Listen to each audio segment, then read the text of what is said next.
আপনাদের কষ্টের টাকা যদি কোনো কারণে ফিক্সড ডিপোজিট করে কোথাও আটকে যায় তাহলে কিরকম লাগবে। নমস্কার, আমি সুজয় বৈদ্য। আজকে আলোচনা করব আপনি যদি কোনো কারণে ফিক্সড ডিপোজিট করে থাকেন সেক্ষেত্রে কোন কোন বিষয়ে আপনার নজর রাখতে হবে। তাহলে বন্ধুরা শুরু করা যাক আজকের ভিডিও।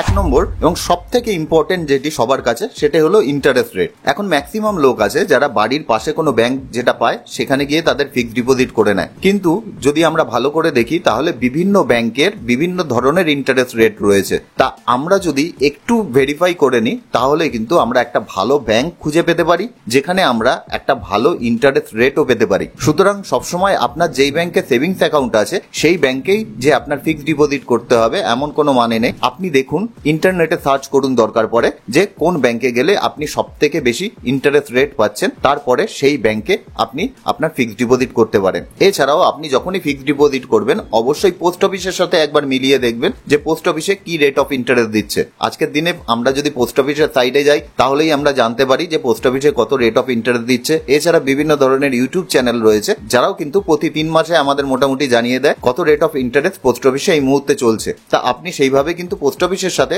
কম্পেয়ার করেও আপনার ফিক্সড ডিপোজিট করতে পারেন। এছাড়া যখন আপনি ফিক্সড ডিপোজিট করবেন তখন অবশ্যই দেখে নেওয়া প্রয়োজন যে কত টেনিয়রের আপনি ফিক্সড ডিপোজিট করবেন, কেননা এক এক ধরনের টেনিয়রে আপনি এক এক ধরনের রেট অফ ইন্টারেস্ট পাবেন। আমরা যদি ব্যাংক অফ বরোদার ইন্টারেস্ট রেট দেখি তাহলে কিন্তু দেখতে পাবো যে 1 বছরের যদি আমরা এফডি করি 6.85% ইন্টারেস্ট আমরা পাই, 2 বছর করলে কিন্তু 7% পাচ্ছি, 3 বছর করলে 7.15, কিন্তু 4 বছরে যদি আমরা চলে যাই সেক্ষেত্রে কিন্তু 6.80 ইন্টারেস্ট রেট পাচ্ছি। সুতরাং আপনি যদি কোনো কারণে মনে করে থাকেন যে আপনি 3.5 বছরের এফডি করবেন সেক্ষেত্রে বুদ্ধিমানের কাজ হবে 3.5 বছর ছেড়ে আপনাকে 3 বছরের কোনো এফডি করা। এছাড়াও যদি কোনো কারণবশত আপনি ওল্ড রেজিমে আপনার ইনকাম ট্যাক্স রিটার্ন জমা করে থাকেন সেক্ষেত্রে এটাও আপনার দেখা প্রয়োজন এফডি করার আগে যে আপনার ট্যাক্স সেভিংস এফডির কোনো প্রয়োজন আছে কিনা, এবং সেটা কম্পেয়ার করেও দেখা প্রয়োজন যে সেই ট্যাক্স সেভিংস এফডিতে আপনার বেশি প্রফিট হচ্ছে নাকি নর্মাল এফডিতে আপনার বেশি প্রফিট হচ্ছে। যদিও ম্যাক্সিমাম লোকের এখন ট্যাক্স সেভিংস এফডির প্রয়োজন পড়ে না, তবু সামান্য কিছু লোকের প্রয়োজন পড়তে পারে।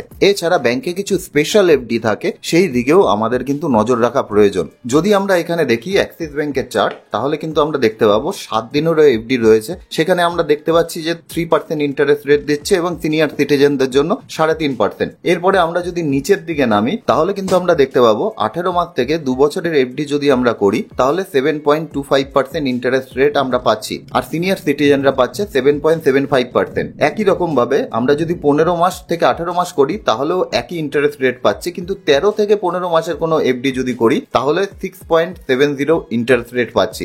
এছাড়া অনেক সময় দেখা যায় অনেক ব্যাংক 444 দিন, 356 দিন এরকম ভাবেও কিন্তু এফডি বের করে এবং সেগুলোর ইন্টারেস্ট রেটও কিন্তু অনেক হয়। আপনি সেই দিকেও নজর রাখতে পারেন। 2 নম্বর যে দিকে নজর রাখা উচিত সেটা হলো সিকিউরিটি। আমরা ফিক্সড ডিপোজিট করি এর জন্য জানতে আমাদের টাকা সিকিউর থাকে, কেননা যদি আমরা সিকিউরিটি না চাই তাহলে আমরা অন্য কোথাও ইনভেস্ট করতে পারতাম, আমরা মার্কেটে ইনভেস্ট করতে পারতাম, আমরা মিউচুয়াল ফান্ডে ইনভেস্ট করতে পারতাম। তা আপনি যখন ফিক্সড ডিপোজিট করছেন সুতরাং আমি ধরে নিতে পারি আপনার যে মেইন উদ্দেশ্য রয়েছে সেটা সিকিউরিটি। সুতরাং আপনি যখনই ইনভেস্ট করবেন সেটা অবশ্যই দেখে দেবেন সেটা আরবিআই অ্যাপ্রুভড ব্যাংক কিনা। অনেক ব্যক্তি ভাবেন যে গভর্নমেন্ট ব্যাংকই একমাত্র আরবিআই অ্যাপ্রুভড, এটা কিন্তু নয়। গভর্নমেন্ট ছাড়াও প্রাইভেট ব্যাংক এছাড়া স্মল ফিনান্স ব্যাংকও কিন্তু গভর্নমেন্ট অ্যাপ্রুভড ব্যাংক। এছাড়া আরেকটা জিনিস আপনি ফলো করবেন, সেই ব্যাংকে ডিআইজি সিজির ইন্স্যুরেন্স আছে কিনা। সেই ব্যাংকে যদি ইন্স্যুরেন্স থাকে তাহলে 5 লাখ টাকা পর্যন্ত কিন্তু আপনার টাকা পুরোপুরি রকম ভাবে সুরক্ষিত থাকবে। এবার আপনার যদি কোনো কারণে দেখা যায় যে 50 লাখ টাকা রয়েছে সেক্ষেত্রে আপনি 5 লাখ টাকা করে 10টা ব্যাংকে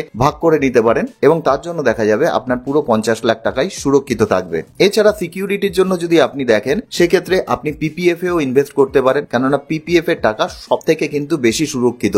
ইভেন আপনার যদি কোনো কোর্ট কেসও চলে তাহলেও কিন্তু কোর্টও পারবে না আপনার পিপিএফ এর টাকা ভেঙে, আপনার যে কোনো ধরনের যদি টাকা কোথাও পেমেন্ট করার থাকে বা অন্য যা কিছু করার থাকুক না কেন আপনার পিপিএফ এর টাকা ভেঙে কোর্টও কিন্তু কোনো কিছু করার অর্ডার দিতে পারবে না। 3 নম্বর হলো টেনিয়র। অনেক ব্যক্তি ভাবে যত লম্বা টেনিয়র হবে তত বোধহয় রেট অফ ইন্টারেস্ট বেশি, সুতরাং তারা ব্যাংকে যায় এবং বলে দেয় 5 বছরের অথবা 10 বছরের কোনো ফিক্সড ডিপোজিট করতে। কিন্তু আমরা যদি এসবিআই এর ইন্টারেস্ট চার্টের দিকে ফলো করি তাহলে কিন্তু দেখতে পাবো যে 5 বছর থেকে 10 বছরের যে ফিক্সড ডিপোজিট রয়েছে তাতে 6.5% 5% ইন্টারেস্ট রেট আমরা পাচ্ছি, কিন্তু 3 বছর থেকে 5 বছরের যে ফিক্সড ডিপোজিট রয়েছে তাতে আমরা 6.75% ইন্টারেস্ট রেট পাচ্ছি। এই ক্ষেত্রে ব্যাংক এই জিনিসটা করে তার একটা বড় কারণ, কেননা 5 বছর পরে আমাদের রেপো রেট কোথায় যাবে সেটা ব্যাংকও জানে না। কেননা রেপো রেট যদি কোনো কারণে কমে যায় তখন দেখা যাবে যে ব্যাংক যদি আপনাকে হায়ার রেটে কোনো ফিক্সড ডিপোজিট করিয়ে দেয় তাহলে ব্যাংকের কিন্তু লোকসান হবে। এর জন্য ব্যাংক সবসময় চায় লম্বা টেনিয়ারের যে এফডি গুলো রয়েছে সেগুলোতে একটু কম ইন্টারেস্ট দিতে। তা আপনি যদি অনেকগুলো এফডি করবেন ভেবেছেন, সেক্ষেত্রে আমি বলবো যে আপনি বিভিন্ন টেনিয়ারের এফডি করুন, যাতে আপনার যে রেট অফ ইন্টারেস্টটা আছে ওটা বিভিন্ন জায়গায় ভাগ হয়ে যায়। কেননা ভবিষ্যতে যদি কোনো কারণে দেখা যায় রেট অফ ইন্টারেস্ট কমে গেল, দেখা গেল আপনি 3 বছরের এফডি করেছেন 6.75% পাচ্ছেন, কিন্তু 3 বছর পরে যখন ম্যাচিওর হবে তখন দেখা যাবে যে আপনার 5% ইন্টারেস্ট রেট চলছে, তখন আপনার লোকসান হয়ে যাবে। এর জন্য কিছু এফডি আপনি 5 বছরের করুন, কিছু 3 বছরের করুন। এইভাবে আপনি যদি ভেঙে দেন অ্যাটলিস্ট আপনার লোকসানের সম্ভাবনা কম থাকবে। এছাড়া বিভিন্ন টেনিয়রে যদি আপনি আপনার এফডি ভেঙে দেন সেক্ষেত্রে আরো একটা সুবিধা রয়েছে। ধরে নিন 6 মাস পরে আপনার একটা টাকার প্রয়োজন পড়বে, সেক্ষেত্রে আপনার যদি 6 মাসের কোনো এফডি থাকে ছোট অ্যামাউন্টের, তাহলে ওই ছোট অ্যামাউন্টের এফডি ভেঙেই আপনি আপনার কাজ করতে পারবেন। কিন্তু আপনি একসাথে দেখা গেল 10 লাখ টাকা 5 বছরের এফডি করে দিলেন, এবার আপনার মাঝপথে কোনো টাকার প্রয়োজন হলো, সেই ক্ষেত্রে আপনার ওই 10 লাখ টাকার এফডি ভাঙতে হবে, তারপরে আপনার ওই 50,000 টাকা যদি প্রয়োজন পড়ে 50,000 টাকা ওখান থেকে নিতে হবে, বাকি যে 9.5 লাখ টাকা আছে সেটাকে আবার ইনভেস্ট করতে হবে এবং ওই পুরো টাকার উপর একটা পেনাল্টি পড়বে। এর জন্য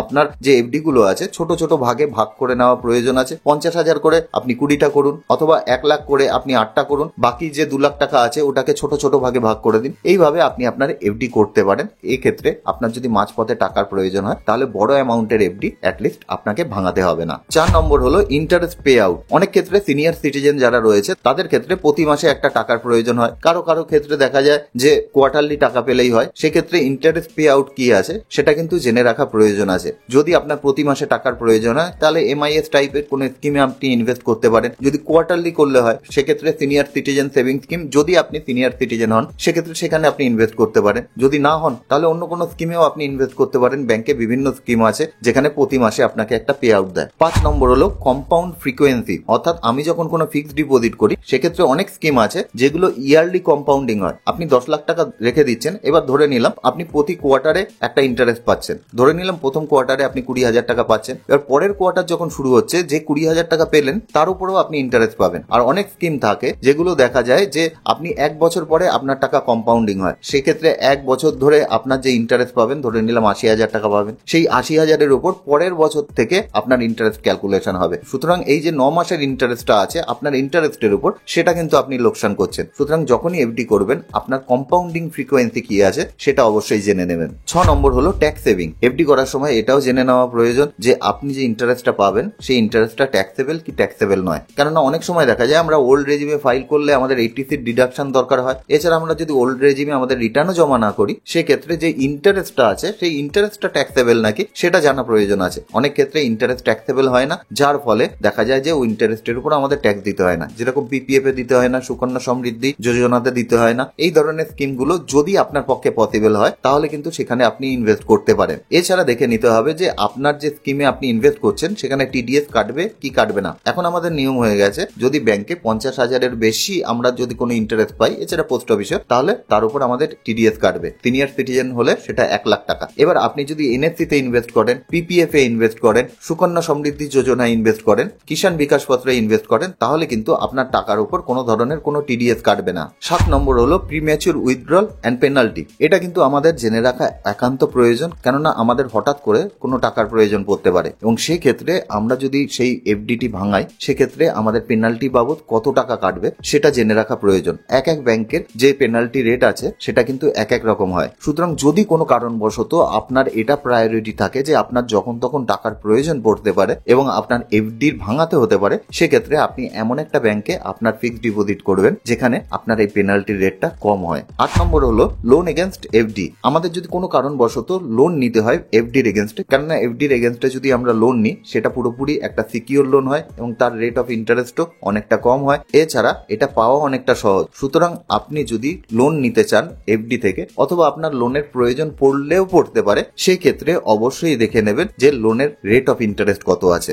এছাড়া সবার শেষে বলবো এফডি ফর সিনিয়র সিটিজেন। যদি আপনি সিনিয়র সিটিজেন হন তাহলে অবশ্যই আপনার দেখা প্রয়োজন যে সেই ব্যাংকে সিনিয়র সিটিজেনদের জন্য স্পেশাল কোনো ফিক্সড ডিপোজিট আছে কিনা। ন্যাচারালি দেখা যায় একজন ইন্ডিভিজুয়ালকে যে রেট অফ ইন্টারেস্ট পাওয়া যায় সিনিয়র সিটিজেনদের 0.5% বেশি পাওয়া যায়। এছাড়া আমরা জানি সিনিয়র সিটিজেন সেভিংস স্কিমের মতন স্কিমও আছে ব্যাংকে, যেখানে আমরা ইনভেস্ট করলে 8.2% ইন্টারেস্ট রেট পেতে পারি। সুতরাং আপনি সিনিয়র সিটিজেন হলে আগে এই ধরনের স্কিমে ইনভেস্ট করুন। যদি আপনার পুরো লিমিট ক্রস করে যায় তারপরে আপনি অন্য কোথাও ইনভেস্ট করার কথা ভাবতে পারেন, যদি আপনার টাকা আপনি লক করে রাখার মতন পজিশনে থাকেন। আশা করি ভিডিওটি আপনাদের জন্য হেল্পফুল হবে। সুজয় বৈদ্য সাইনিং অফ।